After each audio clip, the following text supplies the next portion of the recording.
ગરીબોના હકના સરકારી અનાજની કાળાબજારને મામલે સિંગણપોર ડભોલીની કે14 સરકાર અનાજની દુકાનમાં સંચાલક સહિત 3 સામે ગુનો નોંધાયો છે।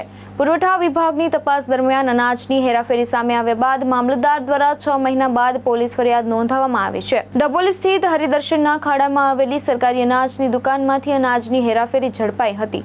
ટેમ્પો અને દુકાનના ઓટલેથી 2,35,000 રૂપિયાનો ઘઉંનો જથ્થો જપ્ત કરવામાં આવ્યો હતો। ટેમ્પો ડ્રાઈવર મંજેરામ યાદવ પાસે સરકારી અનાજના 126 કટ્ટા ભરવામાં આવ્યા હતા। અધિકારીઓ સ્થળ પર પહોંચે તે પહેલા તમામ લોકો ભાગી છૂટ્યા હોવાનું જાણવા મળ્યું છે।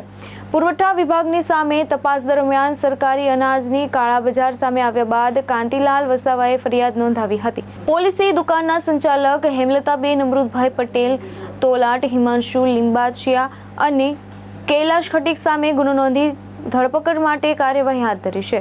ભાવેશ ઉપાધ્યાય, દૃષ્ટિકોણ ન્યૂઝ, સુરત।